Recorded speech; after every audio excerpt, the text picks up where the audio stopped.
Hi, I am David Rapaport. I am a board certified plastic surgeon here in New York, and I want to talk to you about how to prepare for your lipo. You're getting liposuction. What do you do to prepare? How do you make it so it's optimal?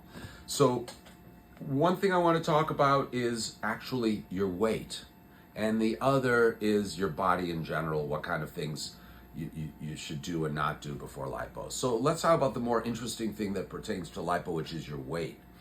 You might think, let's say you're about 10 pounds overweight. You might think, and a friend might tell you, before your lipo, be at the ideal weight. Bullshit. Not true. If you're obese, right? If you're really overweight, of course, you're not doing lipo to lose weight, and it's probably better for you to lose weight before the lipo if you're really obese. But let's say you're 10, 15 pounds overweight, and that's just the way you are. You don't like it. You're not happy about it, but you know that's who you are. That's how you've been the last 2 years. You haven't succeeded in losing those 15 pounds and keeping them off, okay? So if that's who you are, do your lipo at that weight. Don't lose that 10 pounds, 15 pounds. Don't lose that weight for the lipo. And now I'm going to explain to you why that's so important, okay? Let's make believe I'm the best liposurgeon on earth. Let's make believe. Maybe I am. Who knows? Anyway, when my lipo's done, that doesn't mean it's perfect. I'm the best on earth, but remember, we're not inside your body looking at the cells, measuring something with some scientific thing. We are judging the quality of your lipo, and I'm deciding that I'm done with this area based on how it looks on the table, based on how it feels to my pinch, and I'm using lights in different ways and pinching and looking and checking, and then I say you're done. If we opened you up, sorry to get a little gross, but we fillet you open and look at the fat, it's not going to be perfectly even. It's going to be pretty damn good, but it won't be perfect. So now, stay with me. Fast forward, and we have this beautiful, gorgeous result that got a standing ovation, but we know it's not perfect. So you gain 20 pounds. You lost the 15 beforehand, now you gain it back. What's going to happen?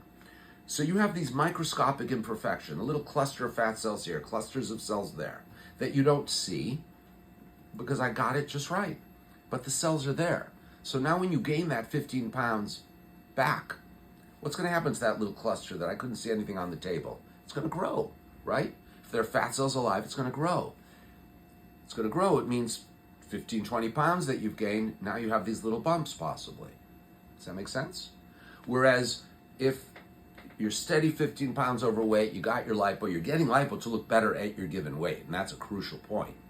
But now you lose weight. You're happy, you're going to the gym more, your self-esteem's higher, blah, blah, blah.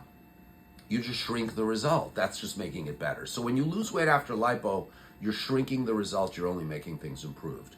But if you gain substantial weight after lipo, I'm not talking about gaining 1, 2, 3 pounds. I'm talking about gaining 15 pounds. You might create bumps or magnify imperfections that will make bumps visible that wouldn't be visible. So the take-home lesson is don't lose weight for your lipo. And I mean, unless you're really overweight, okay? Now, in terms of getting your body ready, the key is not to be on things that make you bleed.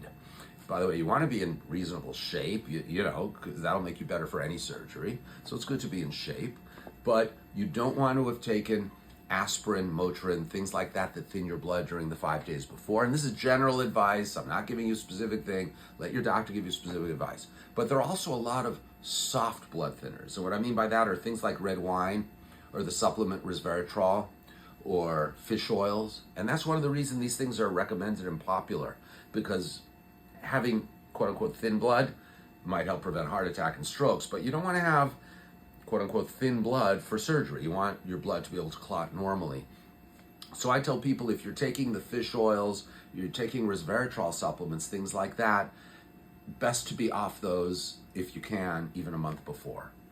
Then there's the area of supplements that, you know, different mashed up Asian roots and things, avoid those. Avoid those because we don't know enough about them. And even though it might stabilize your mood, make you happier, it might also have effects on anesthesia drugs. It might have effects on bleeding. So that's why, in general, these exotic or whatever you want to call them, not Western medicine supplements, are best to avoid for a couple weeks before any elective surgery, including lipo. So I hope this sheds some light. Keep your weight stable. Don't lose weight for me for lipo, okay? Lose it afterwards.